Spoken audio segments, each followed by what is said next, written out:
열왕기하 9장 1절에서 13절까지 말씀 한 절씩 교독하겠습니다. 선지자 엘리사가 선지자의 제자 중 하나를 불러 이르되 너는 허리를 동이고 이 기름병을 손에 가지고 길르앗 라못으로 가라.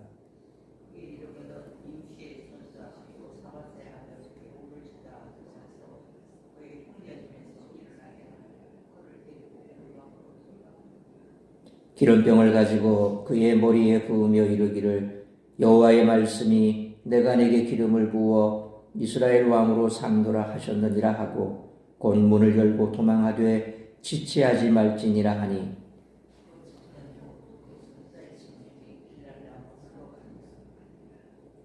그가 이르러 보니 군대 장관들이 앉아 있는지라 소년이 이르되 장관이여 내가 당신에게 할 말이 있나이다. 예후가 이르되 우리 모든 사람 중에 누구에게 하려느냐 하니 이르되 장관이여 당신에게니이다 하는지라.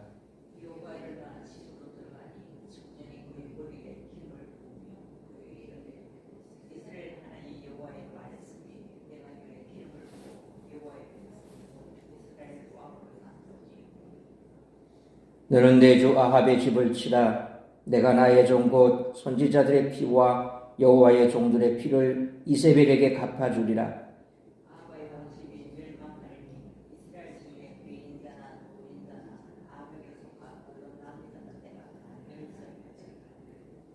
아합의 집을 느바세 아들 여로보암의 집과 같게 하며 또 아히야의 아들 바하사의 집과 같게 할지라.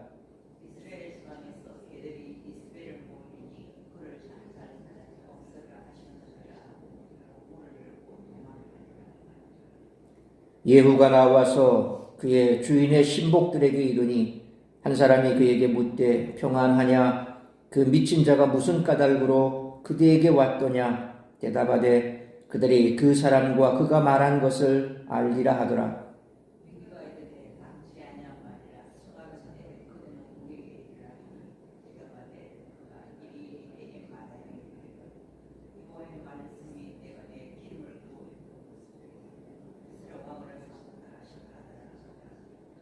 (13절같이) 읽습니다. 무리가 각각 자기의 옷을 급히 가져다가 섬돌 위 곧 예후의 밑에 깔고 나팔을 불며 이르되 예후는 왕이라 하니라. 아멘. 하나님이 엘리사를 통해 예후를 이스라엘의 왕으로 세우셔서 이세벨과 아합 가문의 남은 자들을 멸하시는 이야기가 본격적으로 전개됩니다. 우리들은 오늘 본문을 통해 하나님과의 언약을 위반하고 그분의 백성을 타락시키며 언약의 수호자들을 탄압한 세력의 말로를 생생하게 목격할 수 있습니다. 그렇다면 오늘 본문을 통해 우리들은 무엇을 배울 수 있을까요? 첫째로 하나님이 죄를 심판하시는 일은 정당한 과정이라는 것입니다. 오늘 본문은 아합 가문과 이세벨의 심판이 정당함을 몇몇 장면을 통해 알려줍니다. 먼저 예후를 왕으로 세우는 것입니다. 오늘 본문이 이전 통치 세력이었던 여로보암이나 바하사의 패망을 언급하기는 하지만 예후의 경우와 같이 자세히 왕이 되는 과정을 묘사한 적은 없었습니다. 예후가 기름 부음을 받고 나서 주변인들은 그에게 충성을 맹세하고 나팔을 불고 공공에게 선포를 합니다. 이때 하나님은 공의로우시다라는 표현은 그분을 지칭하는 관념적이고 사변적인 이름표가 아닙니다. 그분이 구원과 심판의 역사를 매우 열심히 행하신다는 사실을 말합니다. 그렇다면 우리들은 공의롭게 행하시는 하나님을 어떻게 인지하고 있을까요? 그것이 정당하다고 믿고 있을까요? 아니면 내 뜻에 맞지 않으면 거부하고 내 뜻에 맞으면 하나님의 뜻입니다. 그렇게 인정하며 살고 있을까요? 오늘 아침 깊이 돌아보시기 바랍니다. 둘째로 하나님이 매우 열심히 행하신다는 사실을 우리들이 인지한다는 것은 어떤 의미인가라는 것을 생각해야 합니다. 이것은 우리들이 하나님께 저항할 수 없다는 그런 의미입니다. 엘리사 선지자의 위험한 명령을 청년 선지자는 그대로 실행했습니다. 예후는 왕으로 기름 부음을 받는 순간 저항하지 않았습니다.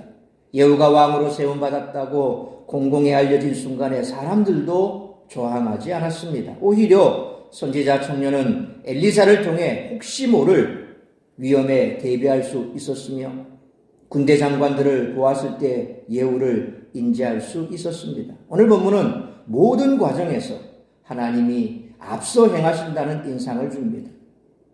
그러므로 하나님의 공의는 피할 수 없으며 겸손하게 자신을 돌아보고 돌이켜야 하며 그분의 부르심에 겸손히 순종하는 우리 모두가 되시기를 축원합니다. 열왕기 저자는 북이스라엘에 불어닥친 변화의 바람 속에 하나님의 세밀하신 개입이 있었다는 사실을 밝힙니다. 우리는 엘리사가 제자를 시켜 예후의 머리에 기름을 붓고 아합의 가문을 치라고 명한 사건을 통해 역사의 주관자이신 하나님의 손길을 새삼 확인할 수 있습니다. 따라서 이와 같은 오늘 본문의 말씀을 통해 우리들이 깨달아야 할 것은 첫째로 1절로 4절 말씀처럼 성도는 하나님의 명령에 순종하는 삶을 살아야 한다는 것입니다. 1절로 3절 말씀처럼 이제 장면은 길랏 라못으로 바뀌고 선지자 엘리사가 다시 등장합니다. 엘리사는 제자 한 사람에게 명령하여 라못에 있는 예후를 찾아가 그에게 기름을 부어 이스라엘의 왕으로 삼으라고 합니다. 이것은 열왕기상 19장 16절 말씀처럼 엘리야가 이전에 받았던 임무였습니다. 3절 말씀을 보면 우리는 당시 긴박하고 위급한 상황을 여기저기에서 찾아볼 수 있습니다. 놀라운 것은 4절 말씀처럼 이 청년이 곧 명령을 따랐다는 것입니다. 살아있는 왕을 놔두고 그 옆에 사령관 중 하나에게 기름을 붓는다는 것은 곧 피비린내 나는 엄청난 반란과 진압과 싸움이 펼쳐진다는 뜻이니 이 젊은이는 자신의 목숨까지 내어놓아야 할 상황임을 짐작했을 것입니다. 그러나 이 청년은 스승의 명령에 설명을 구하거나 토를 달지 않고 곧 떠났습니다. 세상의 모든 역사가 죽게 달려있다는 사실을 전하는 이와 듣는 이가 모두 신뢰할 때 이루어질 수 있는 일이었습니다. 그러므로 이런 믿음으로 하나님이 이루실 새 역사를 바라며 하나님의 명령에 순종하는 삶을 살아가는 우리 모두가 되시기를 축원합니다. 두 번째로 5절로 10절 말씀처럼 성도는 믿음으로 구원의 복음을 전하는 삶을 살아야 한다는 것입니다. 길랏 라못에 도착한 청년은 4절로 5절 말씀처럼 모여있는 군대 장관들 앞에 서서 당도히 예후와의 면담을 요청합니다. 그리고 6절로 10절 말씀처럼 예후의 머리에 기름을 부으며 여호와께서 그를 이스라엘의 왕으로 세우셨으니 아합의 집을 쳐서 선지자들이 흘린 핏값을 이세벨에게 되갚아주고 아합 가문을 멸절시키라는 무시무시한 명령을 전합니다. 이 명령을 전할 때 청년은 이스라엘 백성을 여호와의 백성이라 그렇게 불렀습니다. 비록 나라가 분열되고 여호와를 배반했지만 그들은 여전히 여호와의 택함을 받은 백성이었습니다. 하나님은 끝까지 약속을 지키시는 신실하신 분이십니다. 한편 그는 아합의 온 집을 멸절시키라는 엄청난 명령을 예후에게 주저없이 전했습니다. 이것이 바로 하나님의 명령을 전하는 자의 태도라는 것입니다. 그러므로 신실하신 주님을 의지해 세상을 향해 당당하게 믿음으로 구원의 복음을 전하는 우리 모두가 되시기를 축원합니다. 세 번째로 11절로 13절 말씀처럼 성도는 역사의 주인이시며 이루시는 주님만을 바라보아야 한다는 것입니다. 뜰에 있던 신복들은 예후와 청년 사이에 무슨 일이 벌어지고 있는지 매우 궁금했을 것입니다. 그래서 11절 말씀처럼 예후가 나오자마자 황급히 그 내용을 묻지만 예후는 때가 되면 알리라며 즉답을 피합니다. 다시 다그쳐 묻는 무리에게 12절로 13절 말씀처럼 예후가 사실대로 답하니 무리는 나팔을 불며 예후를 왕으로 모십니다. 이에 28년 동안 이어지는 예후의 왕조가 시작이 됩니다. 우리는 본문을 통해 열왕기상 19장 15절로 18절 말씀처럼 오래전 하나님이 엘리야에게 주셨던 명령과 예언이 결국 성취되고 실행되는 장면을 봅니다. 그러므로 역사의 주인이시며 이루시는 주님을 신뢰하고 그분만 바라보며 동일하신 주님이 지금도 세상의 역사를 운행하고 계심을 믿는 믿음으로 살아가는 우리 모두가 되시기를 축원합니다. 사랑하는 성도 여러분, 주위를 둘러보면 온갖 부조리와 악행이 가득하고 하나님 나라의 법칙과 반대되는 삶을 사는 자들이 이득을 보는 것 같은 불편부당을 우리는 느끼게 됩니다. 그러나 시각을 조금만 넓혀 역사를 돌아보면 길이 참으시되 결국 악을 갚으시고 당신의 백성을 구원하시는 하나님의 손길을 발견할 수 있습니다.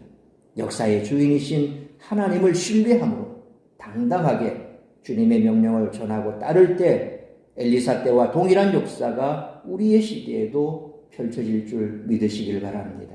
그러므로 신실하신 주님을 의지해 세상을 향해 당당하게 믿음으로 구원의 복음을 전하라는 하나님의 명령에 순종하는 삶을 살아갈 때 역사의 주인이시며 이루시는 주님을 신뢰하고 그분만을 바라보며 동일하신 주님이 지금도 세상의 역사를 운행하고 계심을 믿는 믿음으로 구원의 복음을 전하는 이 사명 잘 감당하며 살아가는 우리 모두가 되시기를 주님의 이름으로 축원합니다. 기도하겠습니다. 걸어가신 아버지 하나님, 은혜와 사랑을 감사합니다. 오늘도 이 새벽을 깨워 말씀으로 예배로 하루를 시작하게 하시니 감사합니다. 오늘도 우리에게 주신 말씀처럼 하나님의 때에 하나님의 방법대로 세상에 알 수 없는 하나님의 일을 하나님은 신실하게 이루어 가신다는 것입니다. 그 일에 하나님께서는 우리를 동참하라 말씀하십니다. 하나님 나라 확장을 위해서 우리를 불러주셨고 우리는 그 일에 하나님의 동력자가 되어야 한다는 것입니다. 그러기 위해서는 오늘 이 젊은 엘리사의 제자처럼 고난을 무릅쓰고 또 위험을 무릅쓰고라도 당당하게 하나님의 뜻을 전할 수 있는 그런 믿음이 있어야 할 줄 믿습니다. 믿음이 있는 자에게는 세상에 감당치 못한다고 분명히 말씀하고 있습니다. 우리가 주님께서 주신 이 구원의 복음을 전하는 사명을 감당하고자 할 때 하나님께서는 우리에게 권능도 주신다고 말씀하셨습니다. 성령 충만하여 권능을 받고 예루살렘과 유다와 사마리아와 땅끝까지 이르러 내 증인이 되라고 말씀하신 이 지상 마지막 명령을 우리가 감당해야 될 사명이 있습니다. 그러므로 역사의 주관자이신 하나님만을 바라보며 내가 감당해야 될 이 구원의 복음의 사명을 지금도 잘 감당하기 위해 어떠한 일을 행하고 있는지 돌아보면서 믿음이 있는 자는 당연히 하나님께서 주신 이 사명을 감당하기 위해 어떤 고난도 마다하는 그러한 각오가 되어 있다는 사실을 기억하고 오늘 이 아침 다시 한번 이 구원의 복음을 전하기 위해 주님 앞에 결단하며 일어서서 우리의 가족뿐만 아니라 우리 주변에 여전히 구원의 복음을 듣지 못하여 죽음의 길을 달려가고 있는 이 수많은 사람들에게 이 구원의 복음, 생명의 복음을 전하기로 결단하는 시간 될 수 있도록 크시는 종 베풀어 주옵소서. 우리 사랑하는 성도들 역시도 이처럼 주님께서 우리에게 명령하신 그 명령을 잘 순종하고 끝까지 이 믿음의 길, 사명의 길을 잘 걸어갈 수 있는 그러한 성령 충만한 삶을 살아갈 수 있도록 크시는 종 베풀어 주옵시고 주님께서 주신 이 땅에 한 번뿐인 삶 참으로 주님의 영광을 위하여 마음껏 쓰임받는 우리 모두가 될 수 있도록 오늘 이 아침에도 성령으로 충만케 기름 부어 주옵소서. 이 모든 말씀 우리 주 예수 그리스도의 이름으로 기도하옵나이다. 아멘.